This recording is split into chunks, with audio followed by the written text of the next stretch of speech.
balas.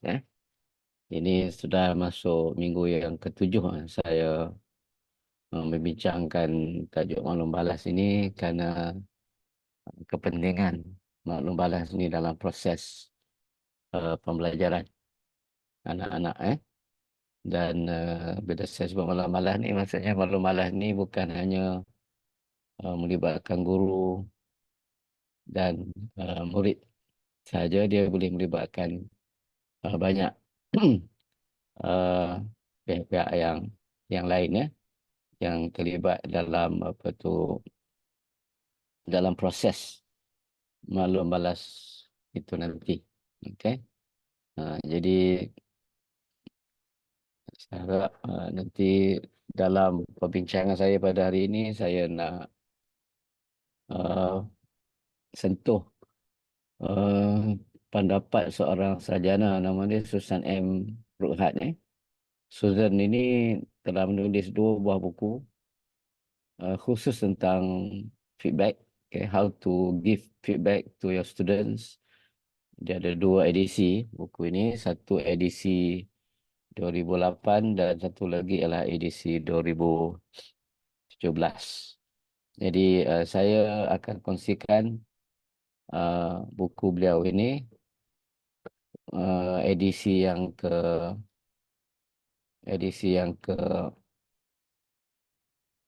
2017. Itu edisi kedua. Jadi saya harap kalau ada guru-guru yang berminat untuk mendalami lagi tentang konsep ataupun bagaimana kita menggunakan feedback ini, feedback yang berkesan, bolehlah merujuk kepada buku beliau ini. Kandungan untuk 2017 tu telah pun dikemaskini lah, berbanding dengan buku pada 2008. Dia ada beberapa lagi sarjana yang membincangkan khusus dalam bukunya berkaitan dengan maklum balas ni, seperti Lynn Sherrod, bukunya tajuknya Feedback. Begitu juga apa ni, Shirley Clark. Shirley Clark menulis bersama-sama dengan John Hattie untuk melihat peranan feedback dalam, dia panggil visible learning. Okay? Sebab kita tahu bahawa John Hattie tu pakar dalam bidang visible learning. Visible ni macam mana kita boleh menampakkan pembelajaran yang berlaku dalam diri anak-anak supaya nanti kita ada impak kepada proses ataupun kepada proses pembelajaran yang dilalui oleh anak-anak. Jadi dalam buku ini saya hanya fokus kepada 2 perkara. Dua perkara. Yang pertama ialah strategi. Sebab Susan Brohide ini menulis agak detail tentang strategi untuk kita memberi maklum balas. Strategi memberi maklum balas. Dan strategi itu boleh berbeza ataupun berubah berdasarkan kepada beberapa kita panggil parameter ataupun beberapa perkara lah, seperti masa, jumlah, dan saya akan sentuh secara satu persatu nanti. Dan kalau kita lihat strategi yang banyak bergantung kepada masa, maksudnya maklum balas yang baik itu ialah maklum balas yang perlu mengambil kira bila maklum balas itu diberikan, bila ianya diberikan, dan satu lagi ialah bagaimana kekerapannya. How frequent is your feedback? Okey. Jadi yang disyorkan oleh Susan Brohide ini ialah menyediakan maklum balas segera untuk pengetahuan fakta. Kalau kita lihat anak-anak dalam proses pembelajaran mereka telah berlaku kesilapan fakta dari segi pengetahuan fakta, the factual knowledge, kita dapati ada kesilapan di situ. Jadi kita perlu memberikan maklum balas yang segera supaya dia tidak menjadikan fakta yang salah itu sebagai satu perkara yang dianggap sebagai betul. Sebab itu kena segeralah. Sebab itu perkara yang perlu disegerakan. Eh? Sebab kita tahu bahawa bila seseorang itu belajar, dia akan menyimpan apa yang dipelajari itu daripada ingatan bekerja ataupun short term memory kepada ingatan jangka panjang. Bila dah disimpan itu nanti kita bimbang, ia akan menjadi sesuatu yang kurang tepat. Boleh menjejaskan uh, pemahaman anak-anak itu pada isi kandungan atau pembelajaran yang akan datang. Okay. Yang kedua ialah kalau kita nak lewatkan sedikit maklum balas tersebut, okay, maksudnya ada tujuan dia. Di antaranya ialah untuk kita memberi tumpuan ulasan yang lebih menyeluruh. Menyeluruh ni maksudnya melibatkan dua perkara. Cara anak-anak itu berfikir, berfikir ya. Ingat saya dah sharekan dalam perbincangan yang awal, saya kata memory is the byproduct of thinking. Ingatan itu adalah merupakan kesan ataupun akibat ataupun hasil daripada pemikiran. Jadi maknanya kalau kita nak beri maklum balas yang lebih menyeluruh, kita fokuskan kepada pemikiran anak-anak itu, bagaimana mereka menggunakan maklumat dan sebagainya itu di dalam proses pembelajaran. Dan yang kedua ialah proses pembelajaran yang berlaku itu. Jadi ada dua kat situ kan. Satu ialah the thinking part, the other is the learning process. Proses yang dilalui oleh anak-anak. Yang ketiga ialah kita tak boleh menangguhkan maklum balas. Okay? Kalau kita kalau kita tangguhkan nanti mungkin akan wujud perbezaan kepada murid-murid. Murid ni kata begini, murid ni akan kata begini. Dia akan ada satu uncertainty, ketidaktentuan. Ya, ini akan menyebabkan keadaan tidak baiklah. Sebab di kalangan mereka tu mereka akan macam kita panggil apa istilah dia, macam ada uh, apa ni ketidakpuasan kepada anak-anak berkenaan. Okey. Dan dicadangkan juga dari segi kekerapan, kita perlu menyediakan maklum balas sekerap yang praktikal. Maksudnya sesuatu yang boleh memberi manfaat kepada anak-anak, kepada murid kita. Khususnya kepada tugasan-tugasan yang penting. Tugasan-tugasan yang utama. Nah, itu dari segi masa. Jadi masa tu sama ada cepat ataupun lambat. Dan satu ialah dari segi kekerapannya. Yang kedua, yang komponen yang kedua ataupun yang parameter yang kedua dari segi maklum balas ini ialah jumlah. Berapa banyak maklum balas itu perlu kita berikan. Di sini saya gunakan istilah isi. Kalau dalam buku Susan dia gunakan istilah point. How many points. Di sini saya gunakan istilah isi. Ya. Berapa banyak isi yang kita akan kongsikan, yang kita akan berikan maklum balas itu kepada murid-murid kita atau kepada anak-anak kita. Cuma yang pastinya ialah satu lagi lah bagaimana banyak tentang setiap isi berkenaan. Okay. Kadang-kadang kalau terlalu banyak pun kita bimbang dia tidak memberikan banyak manfaat kepada murid apabila kita memberikan maklum balas itu terlalu kita panggil terlalu banyak.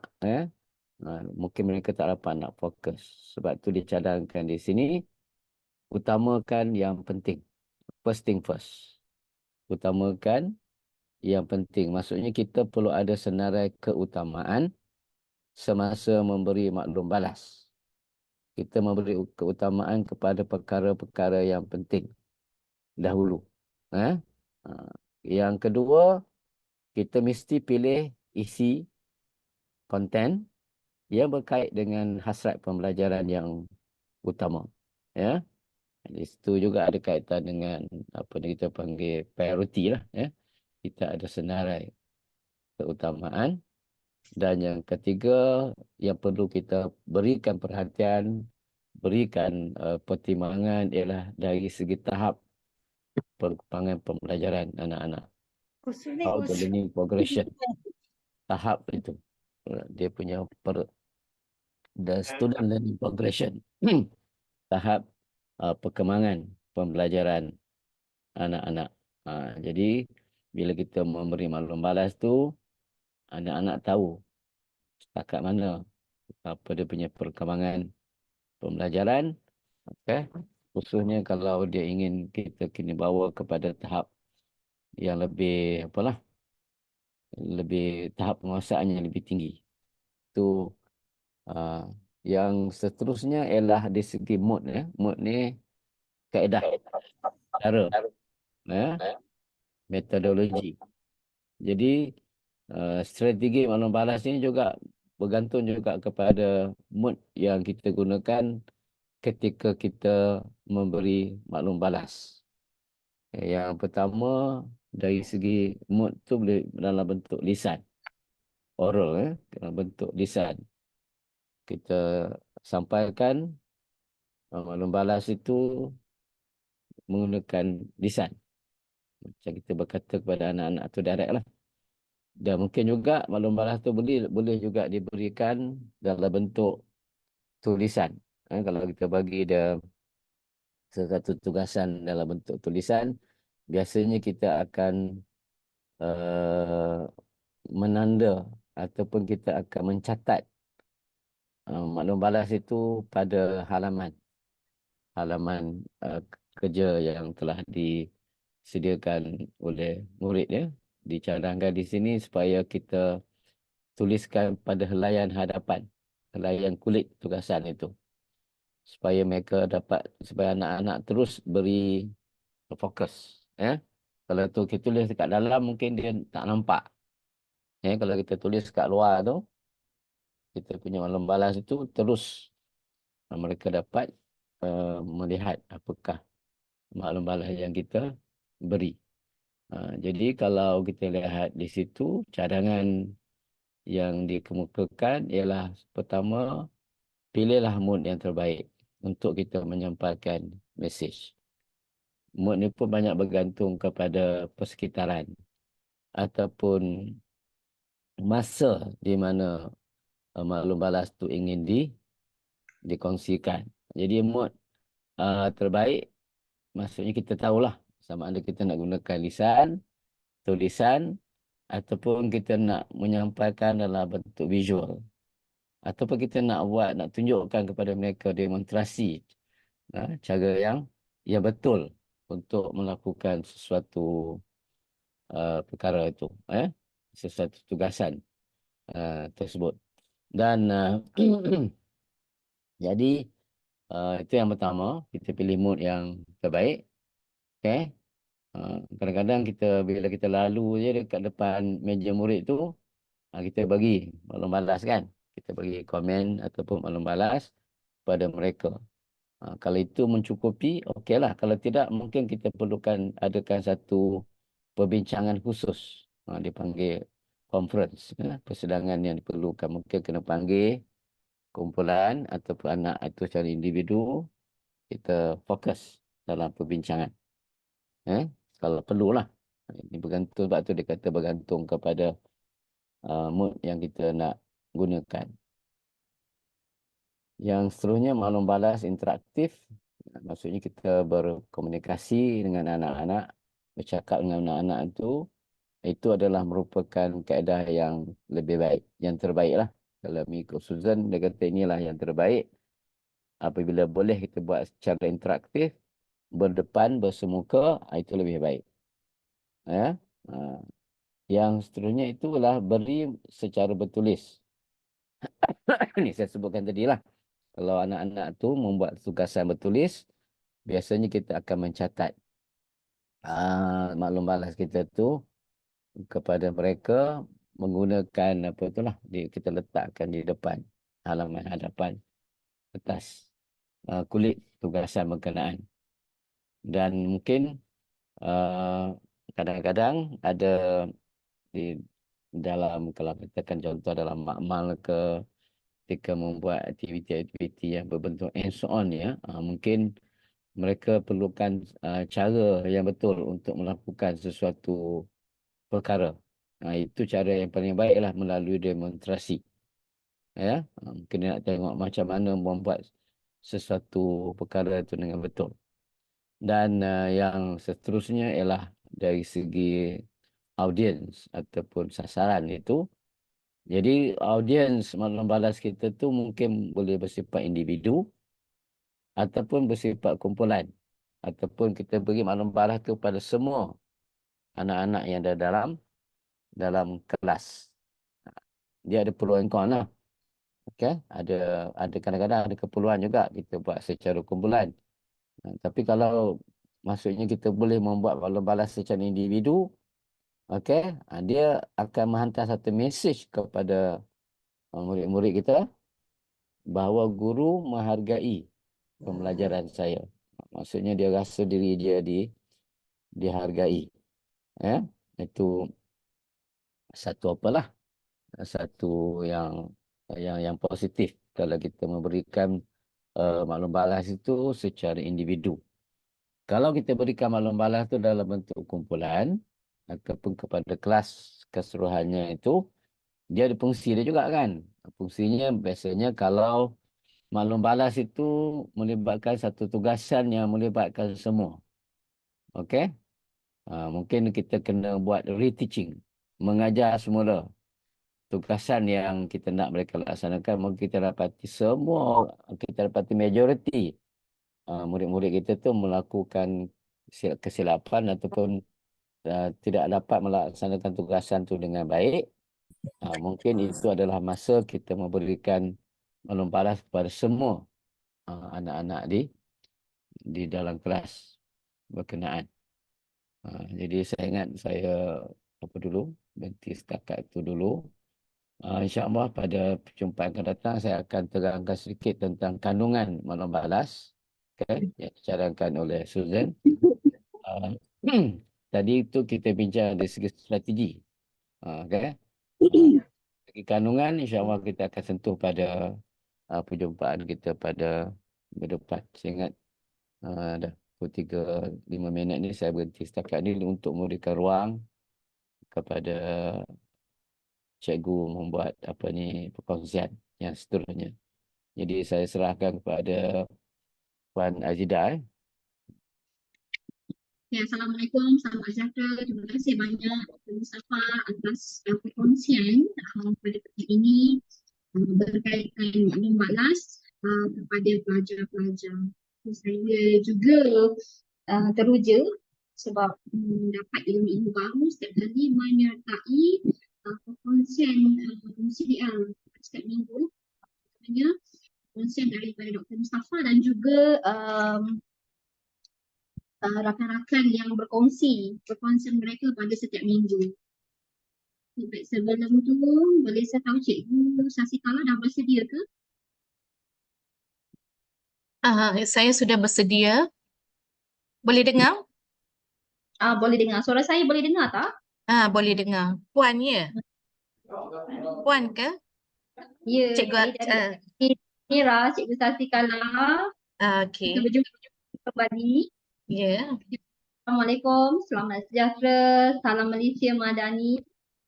Perkongsian kita pada petang ini CDL Hands On dan Negeri 9 siri ke-29 yang bertajuk penggunaan secara visual otak ubahan langsung dan songsang UL1 dan US2 untuk memudahkan murid-murid menjawab soalan kebat matematik tingkatan 5. Sesi perkongsian kita pada hari ini adalah oleh Puan Sasikala, anak perempuan Ramayah dari SMK Yang Tuan Radin Port Dickson Negeri 9. Selamat datang. Okay, saya baca sedikit sinopsis beliau. Okey, ubahan langsung merupakan huruf L menjadikan suatu kotak dan ubahan sungsang menggunakan huruf S menjadi menjadikan dua kotak. Kaedah ini lebih mudah difahami dan mudah untuk digambarkan secara visual bagi murid yang lemah. Okey, kemahiran visualisasi ini dapat membantu murid untuk menjawab soalan kebat. Sangat menarik untuk dikongsikan bersama-sama peserta-peserta CDL kita hari ini. Rasanya semua dah tak sabar untuk menunggu apakah intipati perkongsian kita pada hari ini. Jadi dengan tidak membuang masa, dijemput Puan Sasikala untuk berkongsi ilmu kepada kita semua pada petang ini. Dijemput Puan Sasikala. Okey, terima kasih Puan Azlinda Alia. Selamat sejahtera saya ucapkan kepada Yang Mulia Dr. Mustafa Abdul Majid, yang dihormati Puan Azlinda Ali, tim CDL dan semua guru yang dikasihi. Saya Puan Sasikala Ramaya, guru matematik yang sedang mengajar di SMK, yang Tuan Radin akan membentangkan tajuk inovasi topik ubahan pada hari ini ya. Okey, tajuk saya pada hari ini, penggunaan secara visual kotak ubahan langsung dan songsang UL1 dan US2 untuk memudahkan murid-murid menjawab soalan kebat matematik tingkatan 5.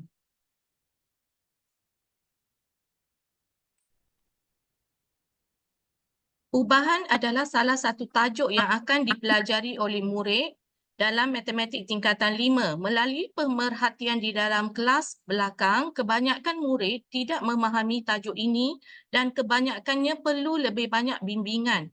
Apabila murid menjawab soalan latihan dan soalan peperiksaan, murid cenderung untuk tidak menjawab soalan ini kerana tidak memahami soalan dan tidak tahu untuk menulis persamaan ubahan ini.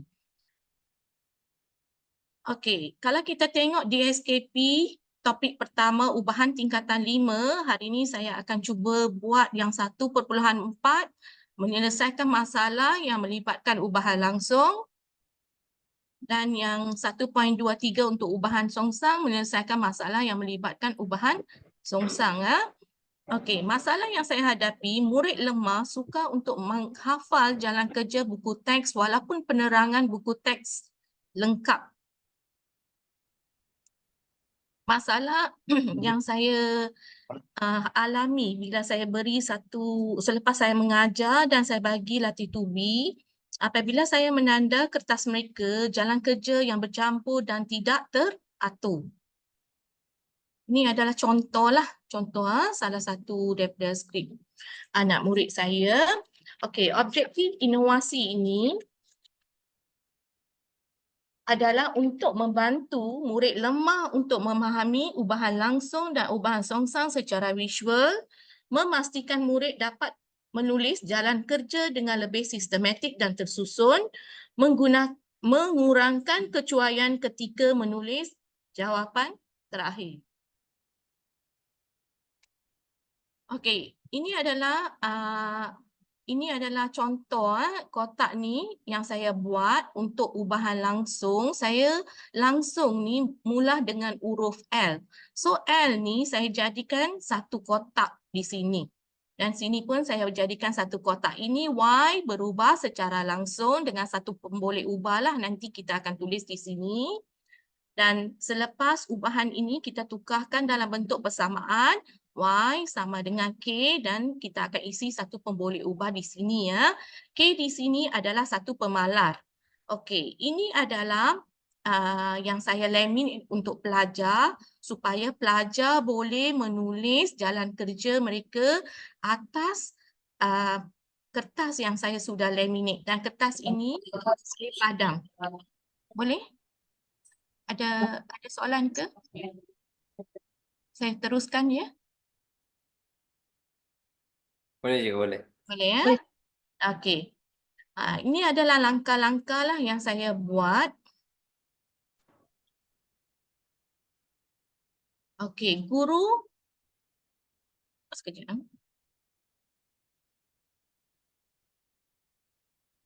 Okey, guru mengemukakan soalan dan murid menunjukkan sama ada kad ubahan langsung ataupun ubahan songsang. Pertama, saya akan bacakan satu soalan dan murid akan tunjukkan dekat saya dulu yang mana satu kad yang kita akan gunakan.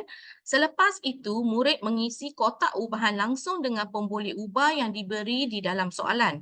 Murid dilatih dengan soalan pemboleh ubah X dan Y dahulu sebelum abjad lain diperkenalkan. Yang ketiga, murid mencari nilai pemalar K dengan menggantikan nilai pemboleh ubah X dan Y yang diberikan dalam soalan. Okey, yang keempat, murid menggantikan nilai pemalar K dalam persamaan ubahan langsung. Contohnya, jawapan terakhir mereka Y sama dengan X per 3. Ini adalah contohlah yang murid buat guna kertas yang sudah di-laminate. So, kertas ini kita boleh padam dan gunakan semula untuk soalan-soalan yang seterusnya. Selepas kita dah buat banyak latihan menggunakan kertas yang sudah di-laminate ini, saya akan memperkenalkan soalan yang konsep yang soalan apa? SPM lah. Okey, diberi Y berubah secara langsung dengan X dan Y sama dengan 16 apabila X sama dengan 2, ungkapkan Y dalam sebutan X. So, pertama, murid akan membaca soalan dan menggariskan atau mewarnakan perkataan langsung dan X. Kedua, murid melukiskan satu kotak menggunakan huruf L untuk ubahan langsung. So, murid akan tulis Y berubah secara langsung dengan X. Ini adalah satu kotak lah. Dan langkah yang kedua adalah Y sama dengan KX. Y dan X ini adalah pemboleh ubah dan K adalah pemalar. So, murid perlu menggantikan nilai Y sama dengan 16 dan X sama dengan 2 untuk mencari nilai K, dan jawapan terakhir murid merujuk kepada yang Y sama dengan KX ini. Mereka akan gantikan nilai K pemalar sebanyak 8. So, jawapannya Y sama dengan 8X. Selepas saya dah perkenalkan Y berubah secara langsung dengan X, sekarang saya akan memperkenalkan Y berubah secara langsung dengan kuasa 2X. Murid perlu tahulah kuasa 2X tu simbol yang perlu ditulis semasa menulis ubahan langsung ini. So, metod dia masih lagi sama, membaca soalan dan menggariskan mewarnakan langsung dan kuasa 2X. Murid bila tengok L tu langsung, L tu mereka buat satu kotak lah. Dalam kotak itu mereka akan tulis X kuasa 2. Dan langkah yang kedua, Y sama dengan KX kuasa 2. Dan murid akan gantikan nilai Y sama dengan 16 dan X sama dengan 2 untuk mencari nilai K. Dan jawapan terakhir Y sama dengan 4X kuasa 2 ni mereka akan rujuk pada langkah yang kedua lah. Mereka akan masukkan nilai K dengan nilai 4. Okey, diberi Y berubah secara langsung dengan punca kuasa 2X dan Y sama dengan 16 apabila X sama dengan 4. Ungkapkan Y dalam sebutan X. Ada tak peserta yang boleh cuba apa langkah pertama saya yang saya perlu buat untuk soalan ini? Langkah pertama saya? Boleh cuba, kalau salah tak apa.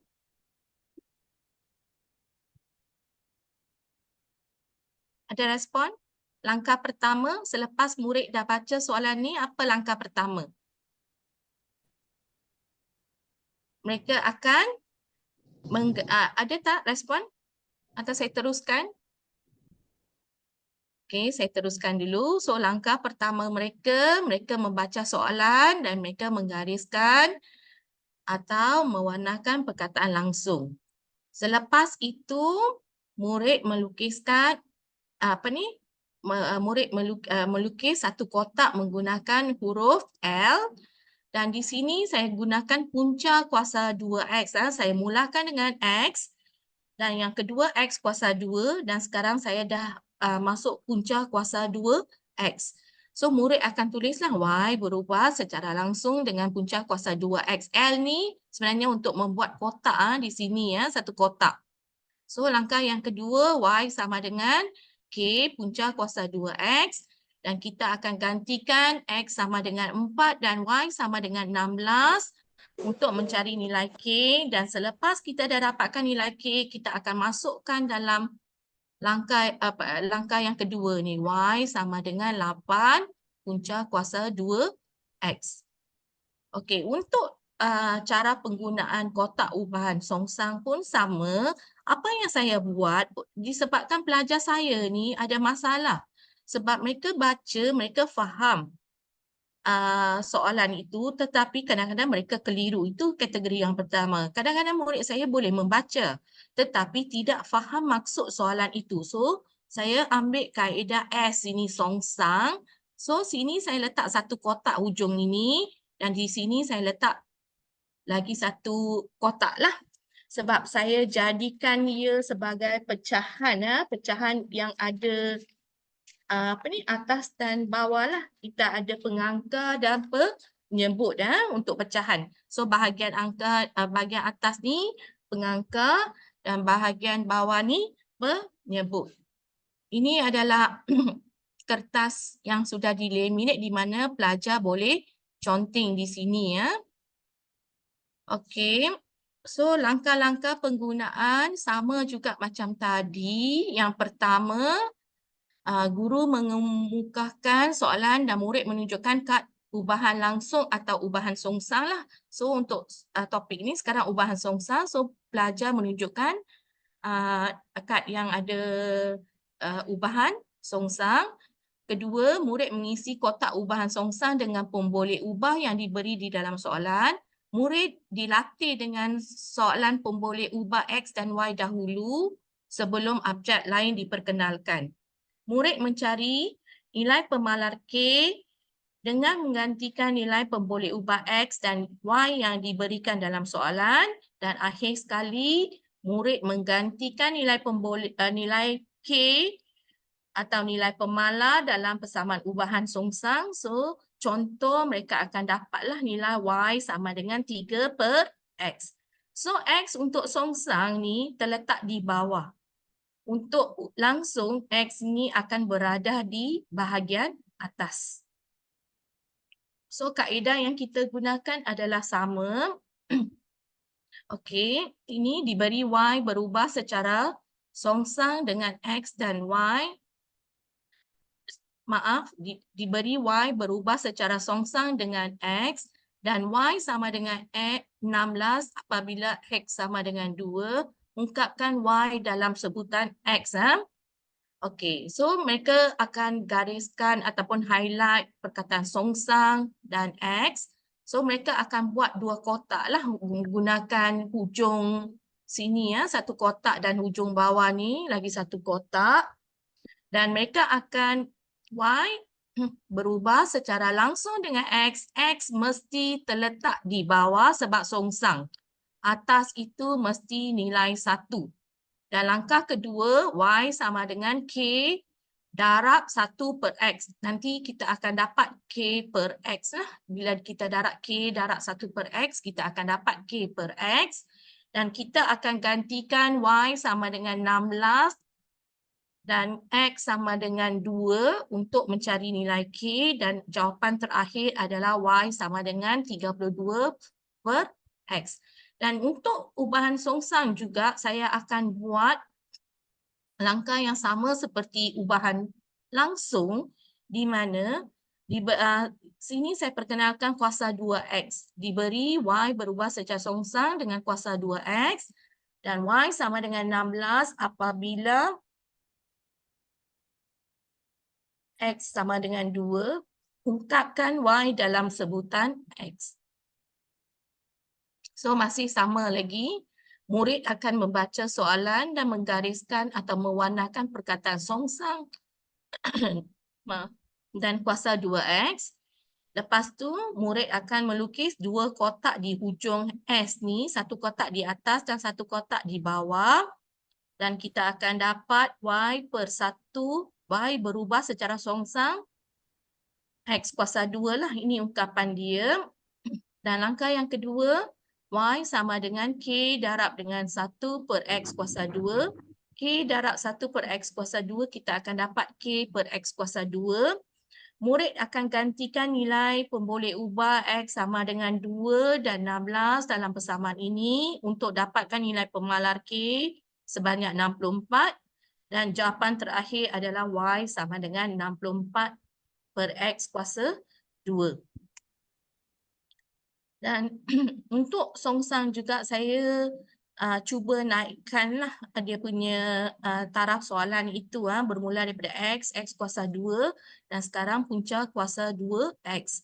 Diberi Y berubah secara songsang dengan punca kuasa 2X dan Y sama dengan 16 apabila X sama dengan 4. Ungkapkan Y dalam sebutan X. Saya gunakan ayat-ayat yang mudah dulu supaya konsep itu mereka faham dan mereka boleh apply bila mereka jawab soalan KBAT nanti ya. So mereka akan warnakan songsang dan punca kuasa 2X dan di sini ada dua kotak lah ada dua kotak di sini dan mereka akan letak Y berubah secara songsang dengan punca kuasa 2X. Lepas tu mereka akan kata Y sama dengan K per punca kuasa 2X. Dan penggantian akan dibuat apabila X sama dengan 4 dan Y sama dengan 16. Dan K kita akan dapat nilai 32. So jawapan terakhir mereka akan masuk semula dalam langkah ini. So Y sama dengan 32 per punca kuasa X. Okey, ini contoh soalan objektif. Ini contoh soalan objektif untuk ubahan songsang. Kalau saya bacakan soalan di sini, P berubah secara songsang dengan punca kuasa 2M. So, pelajar akan letak dua kotak ni. So, kotak pertama ni satu, yang kotak yang bawah ni, mereka letak punca kuasa 2M. Langkah yang seterusnya, K darab 1, mereka akan tahu K per punca kuasa 2M. Tapi kalau kita tengok jawapan A, B, C, D tak beri dalam bentuk punca kuasa 2M. So, saya akan suruh murid tukarlah punca kuasa 2M bersamaan dengan M kuasa 1 per 2. So, jawapannya adalah D. Okey, soalan ini juga, konsep ini boleh dipakai untuk soalan ubahan bergabung. Okey, kalau kita tengok sini, bila pelajar dah mahir, mereka tak perlu lagi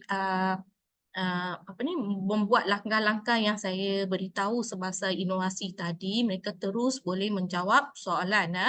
Okey, kalau kita tengok sini, jadual 4 menunjukkan perubahan antara 3 pemboleh ubah. Kalau sebelum ini saya bincang dengan murid hanya 2 pemboleh ubah, soalan ini ada 3 pemboleh ubah.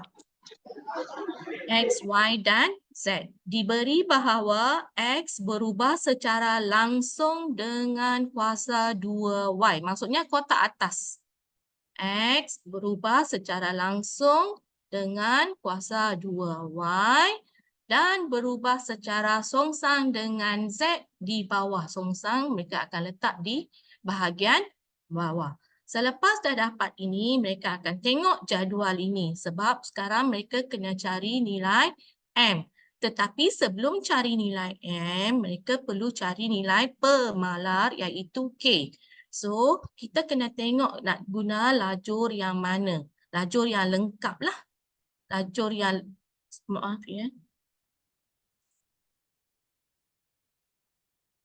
Okey, lajur yang lengkap. Okey, lajur yang lengkap di sini, bukan lajur. Baris yang lengkap di sini adalah 9, maaf ya, baris. Baris kedua lengkap. 9, X sama dengan 9, Y sama dengan 3 dan Z sama dengan 2. Boleh diisi di sinilah.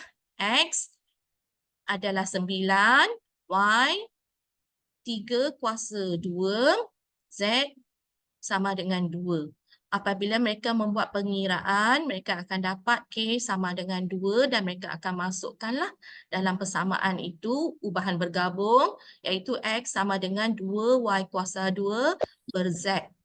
Selepas itu, mereka kena selesaikan soalan yang nilai Y di sini, M, untuk baris yang ketiga, di mana X diberi sebanyak 5, X 5, dan di sini K dah 2 dan M kita tak tahu nilai tapi kita kena letak M kuasa 2 sebab di sini ada M kuasa 2 dan per 10. So bila mereka selesaikan mereka akan dapat nilai M sama dengan 5.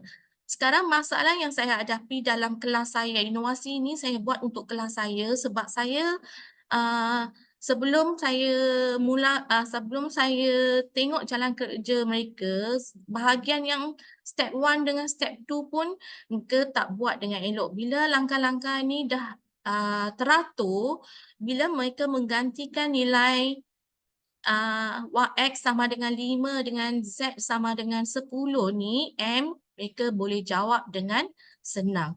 So inilah yang saya boleh kongsikan hari ini. Okey, hasil kerja murid saya, murid membaca soalan dan menggariskan ubahan langsung atau ubahan songsang. So mereka highlight dululah di sini. Dan bila mereka tengok langsung, mereka akan buat satu kotak. Kalau mereka tengok songsang, mereka akan buat 2 kotak dekat sini. Ini perkongsian murid-murid dalam kelas saya lah yang kurang minat untuk belajar bab ubahan. Okey. Yang kedua, ini hasil kerja murid saya untuk dia tengok langsung sahaja dia akan lukis satu kotak dan dia boleh selesaikan dengan langkah-langkah dia teratur berbanding dengan sebelum ini bila saya tunjuk langkah tak teratur. So sekarang langkah pun dah teratur dan kita pun boleh lihat kekemasan dia. Okey, ini pelajar saya ni kelas belakang tapi saya tak ajar dia untuk dia double check jawapan dia. Selepas dia dah dapat K sama dengan 1/2, dia masukkan balik nilai K ni di sini dan dia masukkan nilai G, dia cari nilai H. Dia nak tengok H dapat 8 tak, sama tak dengan soalan ini. So pelajar ni dah bagus, dia buat satu kaedah lain untuk semak sama ada jalan kerja dia betul ataupun tidak. Mereka dah menguasai dan ini bukan semua murid yang buat, ada beberapa orang murid yang buat cara kaedah semak semula. Okey, ini adalah contoh-contoh jawapan yang diberikan oleh murid saya. Adalah banding dengan ujian sebelum saya buat inovasi ini dan selepas ni ada banyak peningkatan. Walaupun ada pelajar yang tak skor full mark pun tetapi dia masih melepasi tahap sederhana lah bab ini. So ini juga cara dia susun jalan kerja ni dan dia guna kaedah inilah, dia guna kaedah ini. Bila dia baca, dia buat ini dulu. Lepas tu baru dia teruskan jalan kerja yang lain. Okey, ini adalah analisa pra-ujian yang saya buat sebelum saya buat inovasi ini. Saya guna sampel, saya tunjukkan sampel sedikit dalam sini. Okey, murid saya yang pertama, ini adalah murid yang sama. Saya tak letak nama mereka. Murid satu, murid yang sama. Murid pertama saya, murid yang sama ni, masa analisis pra-ujian dapat 0. Sebab tidak faham kerana masalah bahasa matematik. Mereka tak faham bahasa tu. Selepas saya dah perkenalkan inovasi, dia mampu dapat markah yang penuh. Okey, untuk murid kedua juga dapat 5 markah sebab dia cuai. So, bila saya perkenalkan inovasi ini, murid mula dapat markah penuh untuk ujian pasca. Okey, dan murid ketiga saya pun dapat 0 tapi dia dapat markah 12/13 lah walaupun bukan penuh tapi masih dapat cemerlang lagi lah. Dan murid keempat saya 2 meningkat kepada markah 11 dan sini 1 meningkat ke markah 11, 3 meningkat ke markah 9 dan ini dari 0 meningkat ke markah 12. Okey, ini adalah sesi perkongsian saya. Kalau sebelum ini dia kurang minat dalam matematik, untuk tingkatan 5 ni, bab pertama ni ubahan. Kalau bab pertama pun dia kurang minat, bab seterusnya masalah lah untuk saya untuk mengajar kan. Selepas bab 1 ni dia dah mahir, bab kedua, ketiga pun dia dah mula seronok untuk mencuba untuk mendapatkan jawapan yang betul lah. Ini untuk kelas-kelas, ini adalah murid-murid saya. Okey, ini adalah sesi perkongsian saya yang saya telah buat sebelum ini. Dan kesimpulan, penggunaan kotak ubahan langsung dan ubahan songsang UL1 dan US2 ini dapat membantu murid dalam meningkatkan pemahaman murid dalam topik ubahan. Murid yang lemah melihat kaedah ini lebih mudah dan dapat memvisualkan teknik kotak L dan S untuk mencari nilai K dan menulis persamaan ubahan semasa menyelesaikan soalan K4. Okey, soalan K4 ini saya telah uji masa ujian saya tunjukkan ni adalah K4 gaji. Dia dah mula guna gaji, dia dah tak guna dah XY, dia guna XT, dia akan guna GH. Maksudnya pemboleh ubah dia dah bukan YX dah. Pemboleh ubah dia dah abjad yang lain. Murid dapat mengurangkan kecuaian sewaktu menjawab soalan dan mudah membuat semakan selepas selesai menjawab soalan bagi memastikan tiada kecuaian yang dibuat. Saya harap perkongsian saya ni dapat memanfaatkan untuk guru-guru yang lain lah. Ini perkongsian inovasi yang saya buat untuk murid saya sebab murid saya ni special. So mungkin untuk sekolah lain, mungkin murid-murid mereka mungkin topik ubahan ini tak ada masalah. So inilah perkongsian saya pada hari ini. Terima kasihlah saya ucapkan kepada tim CDL dan tim CDL, Puan Moderator dan sekolah saya SMK yang Tuan Radin sebab memberi peluang untuk membentangkan inovasi untuk topik ubahan pada hari ini. Terima kasih.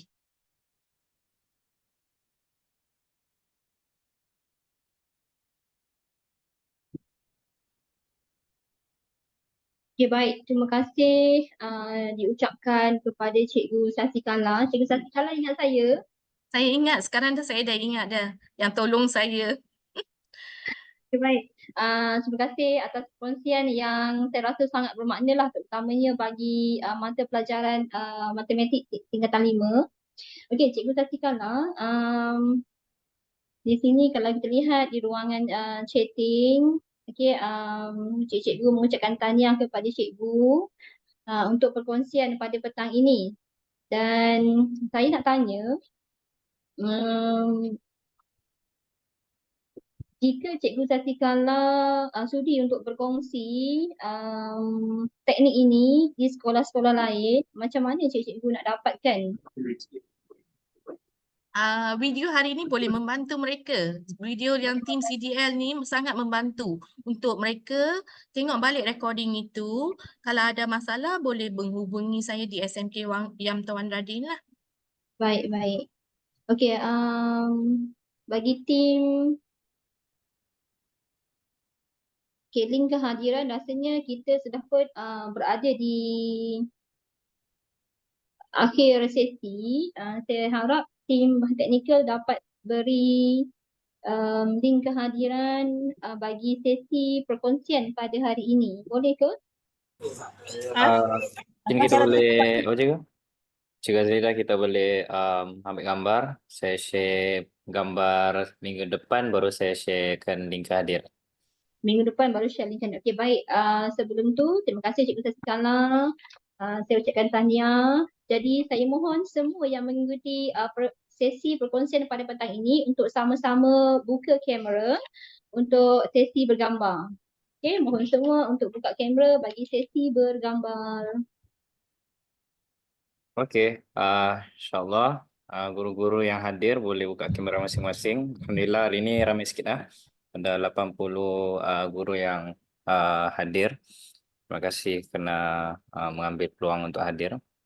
Insyaallah kita ada 4 frame. Jadi saya akan ambil gambar 4 kali lah. Sedia semua? 1, 2, 3. Oke. 1, 2, 3. 1, 2, 3. Sekejap ya. 1, 2, 3. 1, 2, 3. Alright, terima kasih. Baik, terima kasih semua.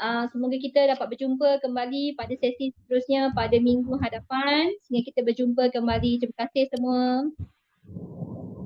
Jadi sesi pada minggu hadapan ialah daripada Encik Muhammad Saidi bin Sarlan dari Sekolah Kebangsaan Lukut, yang mana tajuknya ialah PPKI SKL One Stop Center. Okay, bagi siri yang ke-30.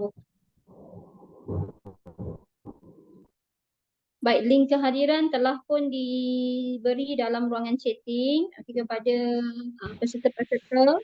Bolehlah mengisi link kehadiran bagi mendapatkan sijil yang akan diperolehi dalam SPL KPM nanti.